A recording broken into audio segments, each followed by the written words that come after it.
Welcome to the Daily Jerry Anderson podcast, which today commences with the presenter railing about new technology installed by the BBC, which prohibits him from doing the things he is paid by the BBC to do. It is a revolutionary new form of involuntary redundancy. It works. The band is called Fancy Dress Funeral, and it's called Credit Crunch, whatever it is. Good morning. Is that a... Ah!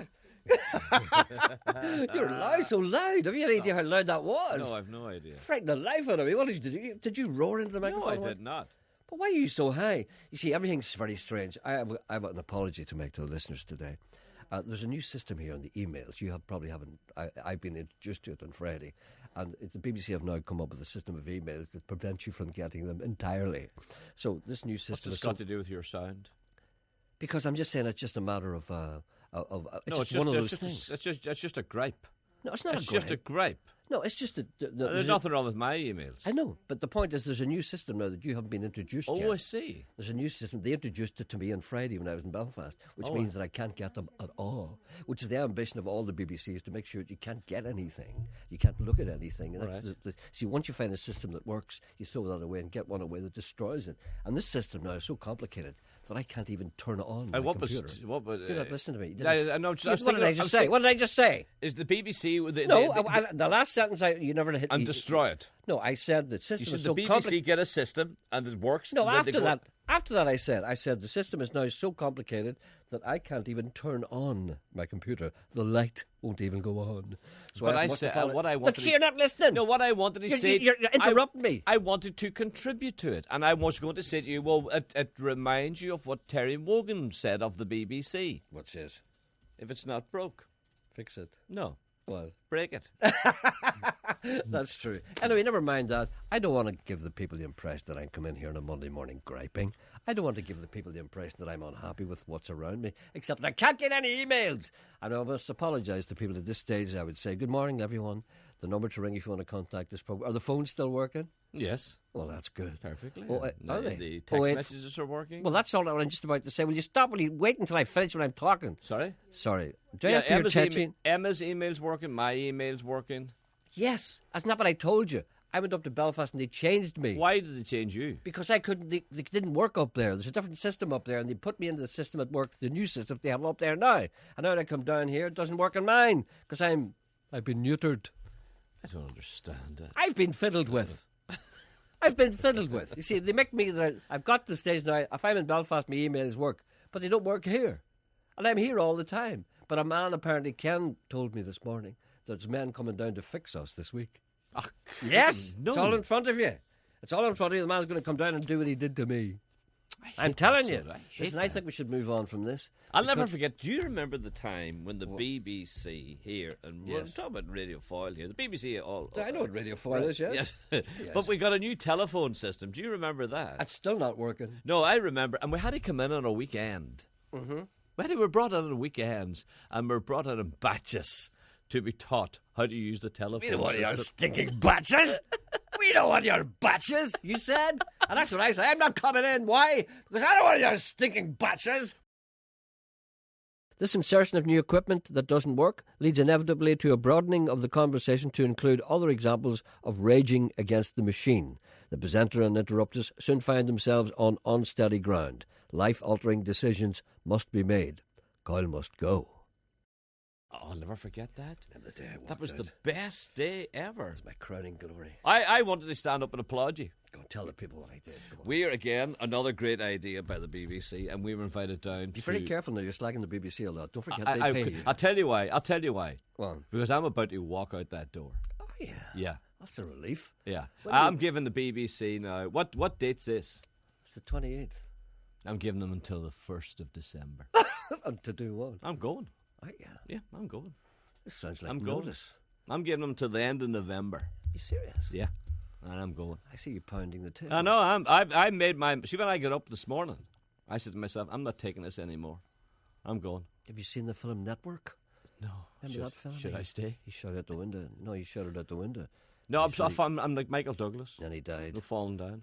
He died too. Yeah, no, that's why. I would think very carefully about this, Sean, because after all, this is your future that you're throwing away. Even though it may be short. I'll stretch it to January. Until what do you want them to do? I want them to be nicer to me.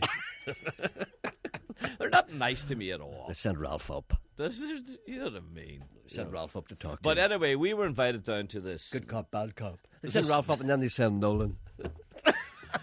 This meeting. They sent Walter up. And we were, me and you, and a Yes. couple of others, and we were sitting in this room in the BBC in Belfast. Mm-hmm. And again, this man was brought over. It was a solicitor. Yes. From London. He was telling us how not to get into trouble. And telling us how not to get sued. And this guy got up and he said, I've got to give you an example. And you got up and walked out. That's all he said. This is the sort of thing that can go wrong in the BBC. I couldn't take it anymore. And you said, that's enough. And you just got up and walked out. And the guy stopped talking. He watched you go out the door. And away you went. And it's funny, you missed that meeting. And 2 years later, you were sued. But I couldn't help it. The reading habits of any man are a matter of privacy, but every once in a while decent people are driven to speak out in anger at the drivel they've been handed to read. And the presenter is speaking as a man who once read page 1 of James Corden's autobiography entitled Can I Have Your Attention, Please? Nor could he have it, especially after the first page. I threw a book from me in disgust over the weekend. Is that a fact? Yeah.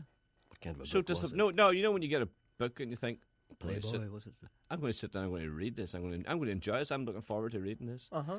And I got, is it unfair? I got to about 30 pages or so. I think you have to give me the title and the author. I'm going to tell you the fair title. because it's yes, fair. I'm going to tell you the title. Go ahead. And you tell me the author, okay? Because I know you know. I know you know. It's not. I'm not trying to trick you up or anything.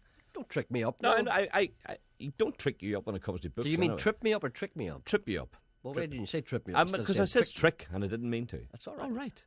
So you're getting me angry again. I know, I hear I'm that. leaving. I hear it, yeah. I I can see your foot out the door. I'll be out of here at the weekend. Okay. Small Man, the book. Oh, Rob Brydon. Awful. Shouldn't read anything like that. Oh, but I thought I was disappointed. Of course you were disappointed. Yes, Because that's people not know, reading because that. don't you know what's going on? No. See, what happens is, sort of the biggest disappointment I ever got was Michael Parkinson's book. You were telling me that. Michael Parkinson was a fine, smart guy, journalist, a fellow, Yeah. I followed him. He wrote yeah. the newspapers and a good writer, an amazing writer. And then he wrote this book called Parky.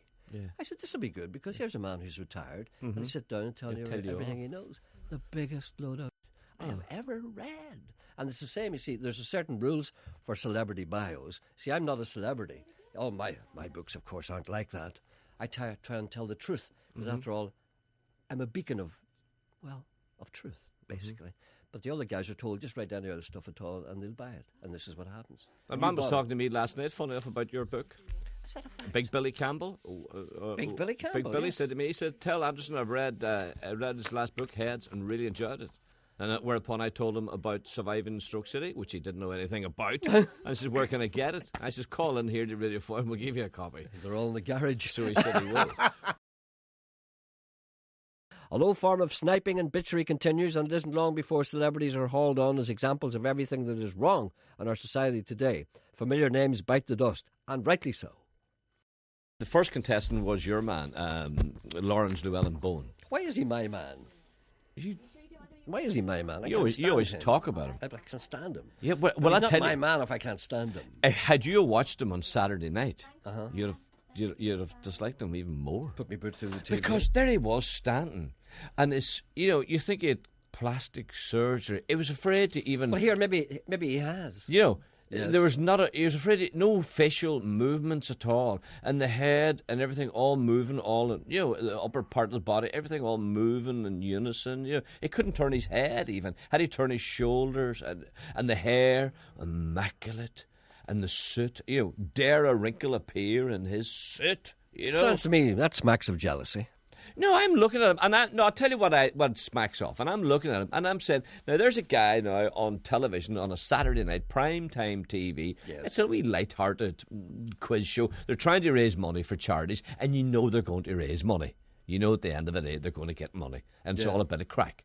Why didn't he relax? He was posing. You have a lot of anger today. I have. Here I am. I'm voted the best dressed man on television. Look at me posing. Look at me pouting. Look at me, afraid to move my hair. Look at me, afraid to even speak. I can feel your anger. Yes, I can feel the bile. Do you know? And Yes. then when Bradley Thing wanted to shake his hand and Who is Bradley Thing? Bradley what? Walsh. Bradley Walsh is That's right. it, yeah. I like him. Bradley Thing. Yeah, and a good actor too as well. Yes, he was in Coronation Street or something. No, like he's got a detective type program. Has he? Yeah, it's one of those Sweeney typey programs. He's quite good. I'm going to have to deal with this anger.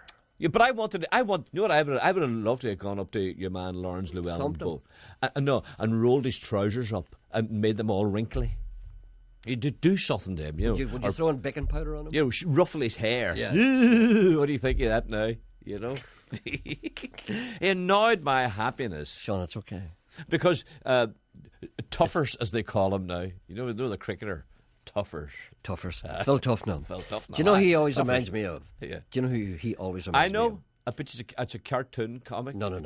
Character. No, it's not a cartoon. See, in the 50s and 60s, all those movies they made about the war, the Second World War, Royal Navy, Yeah. right? And there's always the fella that was always drowned. You know, he was always the last guy in the boat. And he came in, "I'm sorry, mate." It's him, isn't it? It's him. He has that face. Tell me, Mama Lava. Tell me, Mama Lava. Yeah. That's him. He was the first guy to be drowned. He's always shot. And in the First World War, over the trenches, he's always shot first. The presenter is accused of having famous neighbours. He does not initially concur, but concedes that there is a possibility that he may have been aware of famous people before they became famous, or indeed, in his own case, vice versa. I don't know what that means, but you'll have to work it out for yourself. That was a man phoning about a neighbour of yours. Really? Yes. And he's looking information on him. Really? Yes. Well, I can help if I can. I know. Patrick O'Hagan. Patrick O'Hagan, well-known singer. Yes, he lived around the corner from you, didn't he? He did indeed. Yes. And his son became Johnny Logan. Johnny Logan, yes. Yes. So, what information can you tell us about Patrick O'Hagan? Is the man alive? I don't do you know? I think he may have emigrated to Australia. He did, of course. Did he? Well, do you know anything about him? No, he went to Australia. But he lived around the corner from you. I know, but I didn't follow him to Australia. I don't know anything about him. Do you think he writes to me? No, I don't know what he did. He went to Australia. But do you remember him? No. Do you remember him standing on the street corners? No. Do you remember anything about him? No. Do you know where he lived? No. He lived around the corner from you. I know, but I don't know where he lived. It was Your too old. neighbour. I know, but he's an old man. It was before my time. You never run messages from? No. I ran messages for other people. And here's a man who just wants to make certain that you're retiring from both programmes. Just wants to make sure. And another man, he said he works outside. I'm a groundsman. Where can I get an application for Sean's job? It's very cold out here. Thank you for listening. Goodbye.